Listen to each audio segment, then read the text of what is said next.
பிதா குமாரன் பரிசுத்த ஆவியானவருடைய நாமத்துக்கு மகிமை உண்டாவதாக. நம்ம ஒரு நிமிடம் செபிப்போம். பூமியிலே நான் பரதேசி, உமது கற்பனைகளை எனக்கு மறையாதையும். பூமியிலே நான் பரதேசி, உமது கற்பனைகளை எனக்கு மறையாதையும். ஆமேன். நம் தொடர்ந்து அப்போஸ்தலர் நடபடிகள் புத்தகத்தை படித்து கொண்டிருக்கிறோம். 7வது அதிகாரத்தை முடித்து 8வது அதிகாரத்திலே வந்திருக்கிறோம். 7வது அதிகாரத்திலே ஸ்தேவான் மரித்த பொழுது கிறிஸ்துவானவர் சிங்காசனத்திலிருந்து எழுந்து நின்று ஸ்தேவானை வரவேற்றதை நம்ம பார்த்தோம். அதே போல தான் கர்த்தருக்காக நம்ம எதையாகிலும் செய்வோம் என்றால் அவர் ஒரு நாளும் நம்மளை கனப்படுத்த என்ன பண்ணுறதில்ல, மறக்கிறதில்ல. ஸோ தொடர்ந்து நம்ம அப்போஸ்தலர் நடவடிக்கைகளை படித்து கொண்டிருக்கிறோம். நான் விசுவாசிக்கிறேன் உங்கள் எல்லாத்துக்கும் பிடிச்சிருக்கும். இன்னும் நீங்கள் ஆண்டவரை பற்றி கற்றுக்கொண்டு வரீங்க. இந்த புத்தகத்தை நீங்கள் படிக்கும் பொழுது தான் உங்களுக்கு தெரியும் ரியலாகவே கிறிஸ்தவன்னா என்ன. நான் கிறிஸ்துவ அறிந்து கொண்டவளாகிய நான் என்ன செய்ய வேண்டும் என்பதை உங்களால் புரிந்து கொள்ள முடியும். அதனாட்டி இந்த புத்தகத்தை நீங்கள் தொடர்ந்து படிங்க. ஒருவேளை உங்களுக்கு இந்த வீடியோ பார்க்க பிடிக்கலனா கூட மற்ற அப்போஸ்தலர் பைபிள் ஸ்டடீஸை கண்டிப்பாக எடுத்து பாருங்கள். அப்போஸ்தலர் நடபடிகள் புத்தகத்தை படிங்க. அப்போ தான் கிறிஸ்துவுக்கு பிற்பாடு எப்படிப்பட்ட ஊழியம் நடந்தது என்று உங்களால் புரிந்து கொள்ள முடியும். ஓகே, நம்ம இப்போ அப்போஸ்தலர் 8ஆம் அதிகாரத்துக்கு சக்ஸஸ்ஃபுல்லி வந்துட்டோம். ஸோ 8வது அதிகாரத்தில் முதல் வசனத்தை நான் உங்களுக்காக வாசிக்கிறேன். அவனை கொலை செய்கிறதற்கு சவுலும் சம்மதித்திருந்தான். அக்காலத்திலே எருசலேமில் உள்ள சபைக்கு மிகுந்த துன்பம் உண்டாயிற்று. அப்போஸ்தலர் தவிர மற்ற யாவரும் யூதேயா சமாரியா தேசங்களில் சிதறப்பட்டு போனார்கள். இப்போ பாருங்க, இதில் ஒரு தெளிவாக ஒரு விஷயம் இருக்குது. சவுல் என்ன பண்ணுறாரு, ஸ்தேவானை கொல்றதுக்கு சம்மதம் தெரிவித்திருந்தார். பார்த்தீங்களா, அவருடைய கையில் தான் அவருடைய அந்த சாட்சிக்காரர்களுடைய உடை இருந்தது என்று நாம் 7ஆம் அதிகாரத்தில் பார்த்தோம். அதே போல் இங்கே இன்னொரு விஷயம் என்னென்னா, சபைகளில் என்ன பண்ணுது, ஒரு காலம் இருக்கிறது, துன்பம் வருகிற காலம். சபை நடத்தினவங்களுக்கு, சபைக்குள்ளே இருக்கிறவங்களுக்கு யார் மூலயமா துன்பம் வரும்? கீழ்ப்படியாதவர்கள் மூலயமா எப்பொழுதுமே என்ன பண்ணும், கீழ்ப்படுகிறவர்களுக்கு துன்பம் வரும். நான் ஒரு சமீபத்தில் ஒரு கிறிஸ்தவ கிளிப் ஒன்று பார்த்தேன்.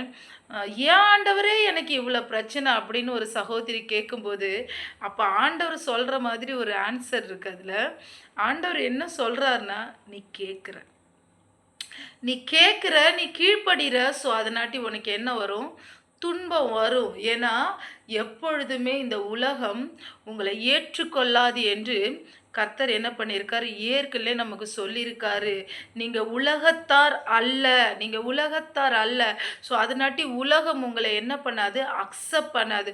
ஸோ இந்த விஷயத்தை நீங்கள் எப்போவுமே உள்ளத்தில் வைக்கும்போது உங்களுக்கு ஒரு சமாதானம் கண்டிப்பாக கிடைக்கும். நம்ம எக்ஸ்பெக்டேஷன் பண்ணால் நம்ம என்ன பண்ணுவோம், சோர்ந்து போயிடுவோம். நம்ம எக்ஸ்பெக்டேஷன் என்ன பண்ணணும் தெரியுமா, இந்த உலகம் என்னை ஏற்றுக்கொள்ளாது, நான் அவருடைய பிள்ளை, அவருடைய ராஜ்யம் இன்னும் பூமியில் என்ன பண்ணலை, வரல. அதனாடி தான் ஆண்டவர் நமக்கு பரமண்டல ஜெபத்தை எப்படி சொல்லி கொடுத்திருக்காரு, பரமண்டலத்தில் இருக்கிற எங்கள் பிதாவே, இல்லையா? இப்போ ஆண்டவர் பரமண்டலத்தில் இருக்காரு. அங்கே உம்முடைய ராஜ்யம் எப்படி இருக்கிறதோ அதே போல் பூமியிலும் உம்முடைய ராஜ்யம் ஸ்தாபிக்க வேண்டும் என்ற இந்த ஜபத்தை நம்ம தொடர்ந்து செய்து கொண்டிருக்கிறோம். அப்போ இந்த உலகம் உங்களை ஏற்றுக்கொள்ளாது.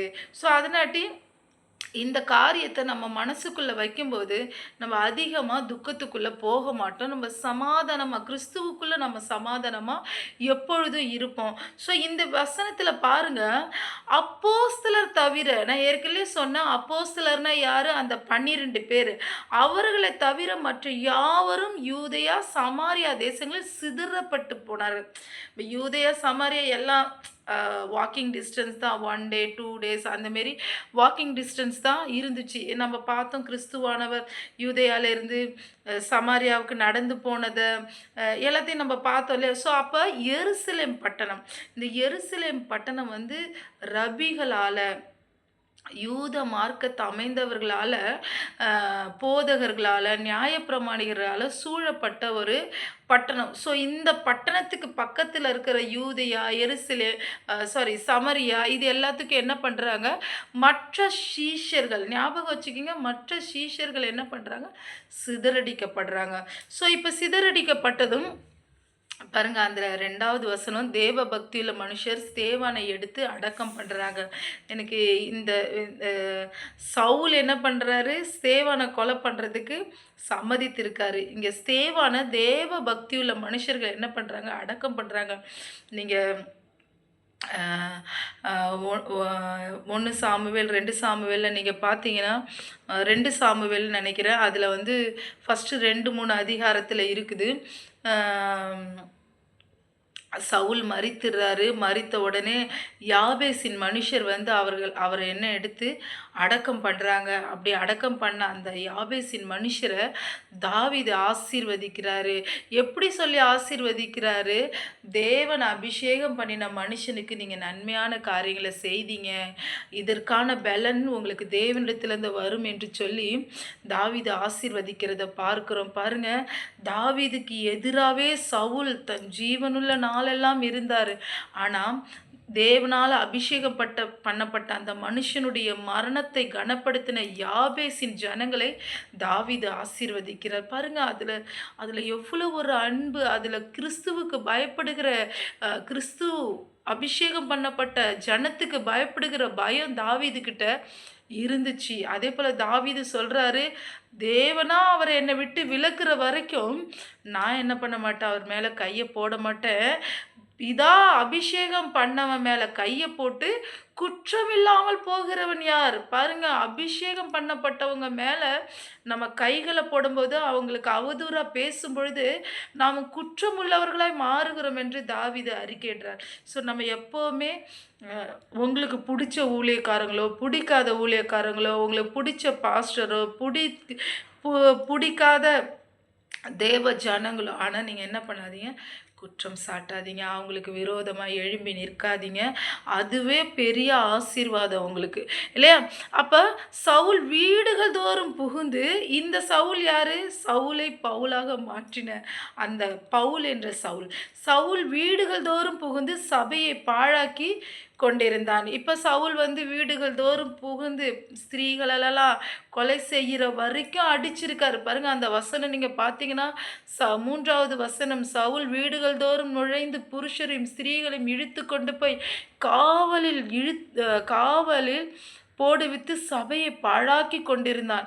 இப்போ சிதறி போனவர்கள் எல்லாம் என்ன பண்ணுறாங்க? யூதேயா சமரியால என்ன பண்ணி போய் அங்கே செட்டில்டு ஆகுறாங்க. ஆனால் அதில் ஒரு விஷயம் பாருங்க, 4வது வசனம், சிதறி போனவர்கள் எங்கும் திரிந்து சுவிசேஷ வசனத்தை பிரசங்கித்தார்கள். பாருங்க, தேவ ஊழியர்கள் எங்கே சிதறி போனாலும் சுவிசேஷத்தை பிரசங்கிப்பாங்க. அது தேவனுடைய சித்தம். எங்கே வேணாலும் போகட்டும்.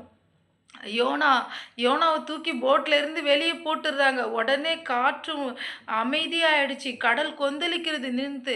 அந்த இடத்துல இருந்த, அந்த போட்டில் இருந்த அந்த ஜனங்கள் மிகுந்த தேவனுக்கு, கர்த்தருக்கு மிகுந்த பயத்துடனே பலி செலுத்தினார்கள் என்று யோனா 1ஆம் அதிகாரத்தில் நம்ம பார்க்கிறோம்.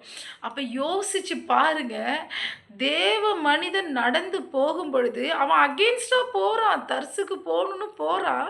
ஆனால் அந்த இடத்துல கூட அவன் மூலியமா அந்த ஜனங்கள் என்ன பண்ணுறாங்க? கர்த்தருக்கு பயப்படுகிற பயம் அவங்களுக்கு வந்துச்சு. அப்போ தேவ ஊழியர்கள், தேவனுக்கு பிரியமான பிள்ளைகள் எங்கே போனாலும் அங்கே என்ன நடக்கும்? ரட்சிப்பு நடக்கும். அந்த அபிஷேகம், அந்த வல்லமை பாருங்கள், அந்த அபிஷேகம் அவருக்குள்ளே இருந்துச்சு. ஸோ அந்த ஜனங்களுக்குள்ளே இருந்ததுனால அவங்க சிதறி போய் எங்கும் அவங்க என்ன பண்ணுறாங்க?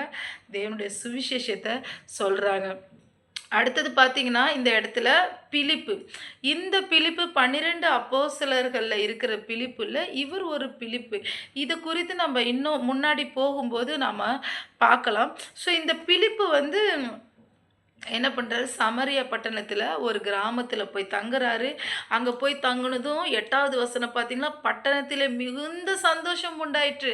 அந்த பட்டணத்தில் இந்த இருள் மாறி அங்கே சந்தோஷம். ஒரு தேவ மனிதன்க, ஒரு தேவ மனிதன் போய் ஒரு கிராமத்தில் போய் தங்குறாரு. அந்த பட்டணம் முழுவதும் என்ன பண்ணிடுச்சு, மிகுந்த சந்தோஷமாயிடுச்சு. நீதிமொழிகளில் சொல்லப்பட்டிருக்கு, நீதிமான்கள் எழும்பும் பொழுது பட்டணங்கள் கலிகூரும் என்று சொல்லி. அப்போ இந்த நீதிமானாகிய பிலிப்பு அங்கே போனதும் அந்த பட்டணம் கலிகூறுது. அங்கே பயங்கரமான அற்புதங்களும் அடையாளங்களும் நீங்கள் படித்து பார்த்தீங்கன்னா தெரியும். அங்கே நடக்குது. பொல்லாத அசுத்த ஆவிகள்லாம் விலகி போகுது பிலிப்பியோட பிரசங்கத்தில். ஓகேவா? அந்த இடத்துல ஒரு சீமோன்ற ஒருத்தவன் இருக்கான், மாய வித்தைக்காரன். அவன் வந்து இந்த மேஜிக் பண்ணி மற்றவங்களை பிரமிக்க வைக்கிறதுல அவன் வந்து வல்லவனாக இருந்தான். ஸோ அப்போ வந்து இவன் வந்து பிலிப்பு பண்ணுறதெல்லாம் பார்த்து இது பயங்கர அற்புதமாக இருக்குதே அப்படின்னு பார்த்து ஆச்சரியப்பட்டு விசுவாசித்து ஞானஸ்தானம் எடுத்து இப்போ பிலிப்போடு கூட அவர் என்ன பண்ணுறாரு, நடக்கிறாரு. அப்போ பிலிப்பு வந்து என்ன பண்ணுறாருன்னு பார்த்தீங்கன்னா, எருசலேமில் இருக்கிறவங்களுக்கு செய்தி அனுப்புகிறாரு. இந்தமாரி சமரியால் இப்படி பயங்கரமான ஒரு ரட்சிப்பு வந்துருச்சு, ஜனங்கள்லாம் ஆண்டவரை ஏற்றுக்கொண்டாங்கன்னு சொன்னது. உடனே பேதுரு வந்து விசிட் பண்ணுறாரு. பேதுரு வந்து விசிட் பண்ணதும் அங்கே வந்து பார்க்குறாரு. அவங்கள உற்று பார்த்தது இவங்க வந்து யோவான் கொடுத்த ஸ்தானம் மட்டுமே, கிறிஸ்துவனால் உண்டான ஸ்தானம் மட்டுமே எடுத்திருக்காங்க. பரிசுத்த ஆவியினால் உண்டாகிற அபிஷேகத்தை அவங்க பெற்றுக்கொள்ளன்னு உற்று பார்த்து தெரிந்து கொண்டு உடனே அவங்களுக்காக ஜெபிக்கிறாங்க. அவங்க எல்லாரும் அபிஷேகத்தில் நிரம்புகிறாங்க. பேதுரு யார் மேலெல்லாம் கை வைக்கிறாரோ அவங்க எல்லாரும் அபிஷேகத்தினால நிரம்புகிறாங்க. இது ஒரு தனி வெள்ளமை. நிறைய அப்போஸ்தல ஊழியர்களுக்கு இவாஞ்சலிஸ்டரை அனுப்புறதுக்கு அந்த ஊழியக்காரர்கள் கை வைக்கும் பொழுது அங்கே ஒரு அபிஷேகம் என்ன பண்ணுது, நிரம்பப்படுது. எப்படி சவுலை வந்து சாமுவேல் அபிஷேகம் பண்ணாரோ, தாவீதை அபிஷேகம் பண்ணாரோ, அதே போல் இது கிறிஸ்துவனால் உண்டாகிற இந்த அபிஷேகத்தை அப்போஸ்தலர்கள் கை வைக்கும்போது உண்டாகினது. ஸோ இதை பார்த்து நம்ம சீமோன், மாய வித்தைக்காரனாகிய சீமோன் வந்து, எப்பா நீ செய்கிறத நானும் செய்யணும்ப்பா, என்கிட்ட கொஞ்சம் பணம் இருக்குது, இதை வச்சுக்கிட்டு நீ எனக்கு கொடு அப்படின்னு அவர் அறியாமல் கேட்டார். கேட்டதும் பயங்கர கோவம் வந்துருச்சு பேதுருக்கு. இது என்ன வாங்குகிற பொருளா இது அப்படின்னு சொல்லிட்டு கோவப்பட்டு அவர் என்ன பண்ணுறாரு, சபிக்கிறாரு. ஆனால் அவர் சபித்த போது கூட அந்த மனிதன், அந்த சீமோன் மாய வித்தைக்காரன் சொல்கிறாரு, நீங்கள் சொன்னதில் ஒன்று கூட எனக்கு நடக்காதபடி எனக்காக வேண்டிக் கொள்ளுங்கள் அப்படின்னு சொல்லிட்டு மனம் மாறினவராக தான் அவர் என்ன பண்ணுறாரு, அந்த இடத்துல இருக்காரு. ஸோ அதுக்கப்புறம் என்ன பண்ணுறாரு, அந்த உடனே இது எல்லாம் முடிஞ்சதும் இப்போ பேதுரு வந்து விசிட் பண்ணிட்டு போயிட்டாரு. உடனே ஆவியானவர் என்ன பண்ணுறாரு, பிலிப்புவை நீ வந்து என்ன பண்ணு, வனாந்திர முகமாக இருக்கிற எருசலேமுக்கு தெற்கு முகமாக இருக்கிற வனாந்திரத்துக்கு நீ போன்னு சொல்லி என்ன பண்ணுறாரு, சொல்கிறாரு. இப்போ இவன் போயிருக்கான். பார்த்துருக்கீங்களா? இந்த இடத்துல நான் உங்களுக்கு ஒரு விஷயத்தை புரிய வைக்கணும்னு நினைக்கிறேன். 28ன்னு நினைக்கிறேன். 28 ஓகே. 26 பாருங்க. பின்பு கர்த்தருடைய தூதன் பிலிப்பை நோக்கி, நீ எழுந்து தெற்கு முகமாய் எருசலேமிலிருந்து காசா பட்டணத்துக்கு போகிற வனாந்த மார்க்கமாய் போய் என்றார். போனா இவர் என்ன பண்ணியிருப்பார், கிளம்பி போயிருப்பார்.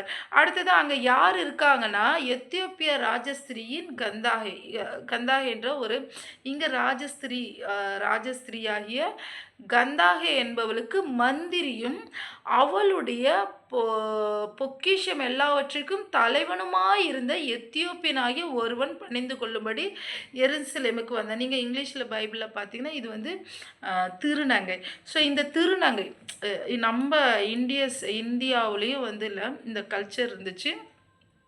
இந்த ராஜஸ்திரீகள் இருக்காங்க இல்லையா, ராஜாவுடைய மனைவிகள் இல்லை ராஜாவுடைய பெண்கள், இவங்களுக்கு வந்து பெண்களே வந்து காவலுக்கு வைக்காமல் இந்த மாதிரி திருநங்கைகளை காவலுக்கு வைப்பாங்க. ஏன்னா திருநங்கைகளுக்கு வந்து ஆண் பெண் 2 பாலருடைய ஸ்ட்ரென்த்து இருந்ததாக அவர்கள் நம்பினபடினால ஸோ இந்த காரியத்தை நம்ம இந்திய தேசத்துலேயும் பழங்காலத்தில் செய்து வந்தார்கள். இப்போ இங்கேயும் மற்ற நாடுகள்லையும் அப்படி இருந்திருக்கு. ஸோ இந்த கந்தாக என்னும் ராஜஸ்திரீக்கு வந்து இவர் வந்து யார், மந்திரியும் பொக்கிஷ காவலாளியும் தலைவலுமா இருந்திருக்கார்.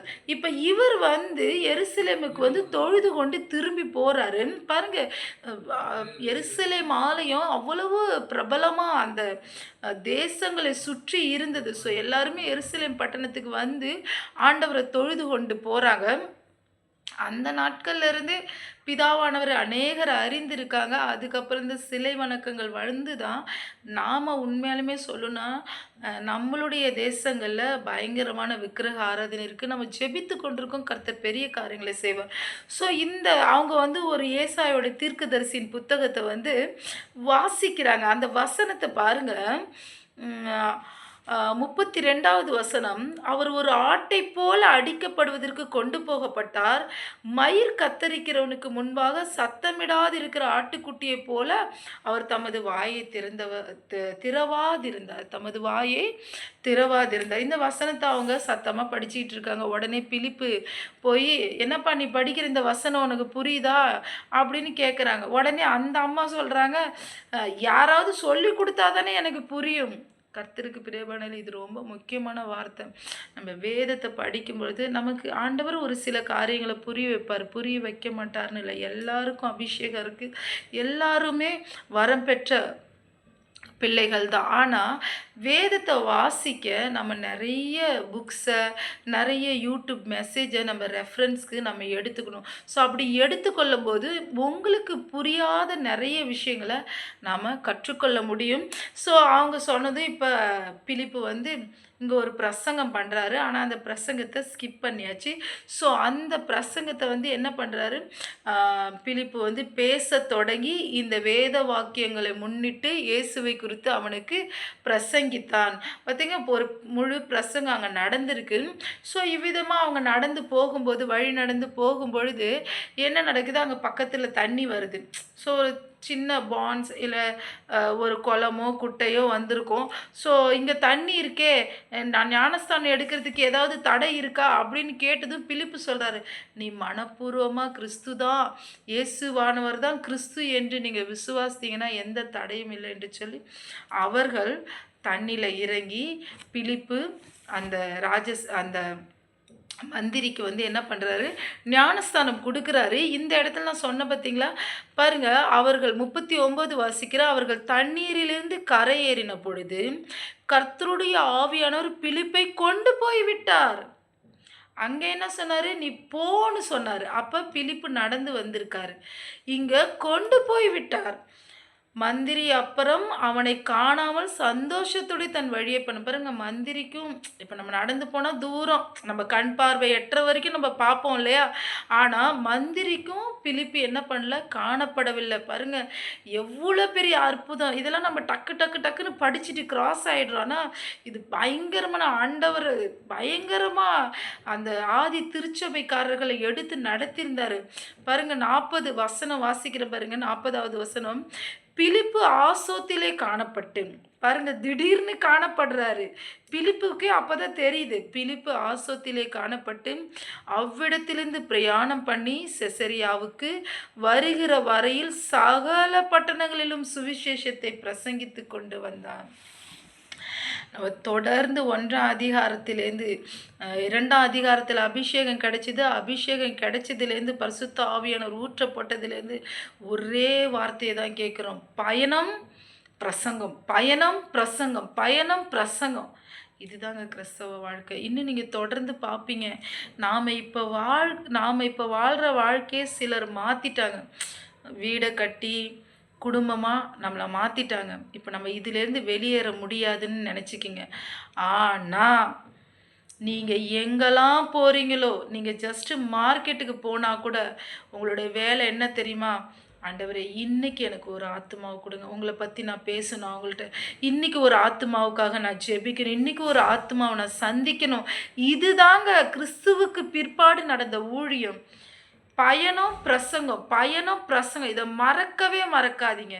நீங்கள் எங்கெல்லாம் பயணிக்கிறீங்களோ அங்கெல்லாம் பிரசங்கம் தான். அங்கெல்லாம் கிறிஸ்துவை பற்றி பேசுங்க. பிரசங்கம் தான், ப்ரீஃப் கிடையாதுங்க. கிறிஸ்து தான். அவங்க என்ன சொன்னாங்க? இயேசு தான் கிறிஸ்துவானவர், இயேசு தான் வரப்போகிறவன ரட்சகர். அவர் இப்போ நம்ம என்ன பிரசங்கம் பண்ண போகிறோம் தெரியுமா? கிறிஸ்து திரும்ப வரப்போறாரு. அதுக்கான அடையாளங்கள் எல்லாம் நடந்துருச்சு. அதற்காக நாம் ஆயத்தப்படணும். ஸோ அதை பற்றி நீங்கள் பேசும்பொழுது கர்த்தர் என்ன பண்ணுவார்? உங்களுக்கு உதவி செய்வார். நாம் ஜெபிப்போம். ஹல்லேலூயா. கர்த்தாவே, நாங்கள் விசுவாசிக்கிறோம். எங்களுடைய இந்த பயணத்தில் நாங்கள் உம்மை பற்றி மட்டும் பேச நீர் எங்களுக்கு உதவி செய்கிறீங்க. இன்று ஆண்டவரே, நாங்கள் ஒரு ஆத்துமாவை எம்முடைய சமூகத்தில் கொண்டு வர எங்களுக்கு கிருபை செய்தருளுங்க. சகலத்தையும் இயேசு கிறிஸ்துவின் வல்லமையுள்ள நாமத்தினால ஜெபிக்கிறோம் பிதாவே. ஆமென்.